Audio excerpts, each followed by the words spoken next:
Ya, kita ke berita lain, pemirsa. Dionysius Giri Samudra atau akrab disapa Andra, salah satu dokter muda Indonesia meninggal dunia saat tengah menjalankan tugas medis di Kepulauan Aru, Maluku. Ikatan Dokter Indonesia menilai pemerintah gagal dalam membenahi dunia kesehatan karena kurang memberikan pembekalan dan pengetahuan untuk dokter yang akan mengabdi ke wilayah terpencil.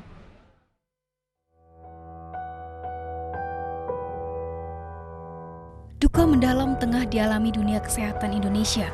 Bagaimana tidak?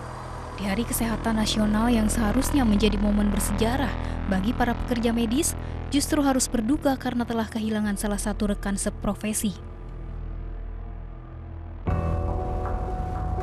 Dr. Dionysius Giri Samudra atau Andra merupakan dokter muda yang tengah menjalani masa internship atau penugasan di Kepulauan Aru, Maluku.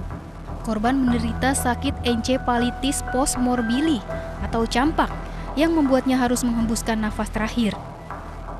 Keprihatinan pun datang dari kalangan medis, tidak terkecuali Ikatan Dokter Indonesia atau IDI. Menurut IDI, Dr. Andra merupakan dokter muda yang bisa dijadikan contoh bagi seluruh dokter yang ada di Indonesia. Pasalnya, Andra dinilai mempunyai semangat yang tinggi untuk mengabdi, meski ditempatkan di daerah terpencil, di mana saat itu Andra juga dikabarkan tengah menderita sakit. Kendati demikian, meninggalnya Dr. Andra diakibatkan kurangnya pembekalan dari pemerintah terhadap para pekerja medis, khususnya dokter yang akan dipekerjakan di tempat terpencil. Para dokter seharusnya terlebih dahulu diberi pemahaman, baik dari segi situasi hingga kondisi geografis di wilayah yang akan menjadi tempat pengabdiannya. Tenaga dokter yang akan dikirim ke daerah.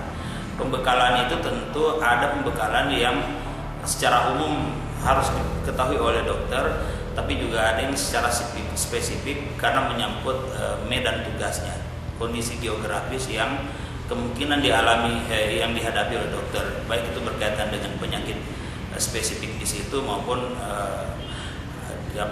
kondisi sosial politik yang ada di daerah itu. Tidak hanya itu, IDI juga meminta agar pemerintah memberikan asuransi bagi para dokter, serta adanya uang insentif lebih bagi dokter yang mengabdi di daerah terpencil. Dari Jakarta, Ranistun Sanjaya memberitakan.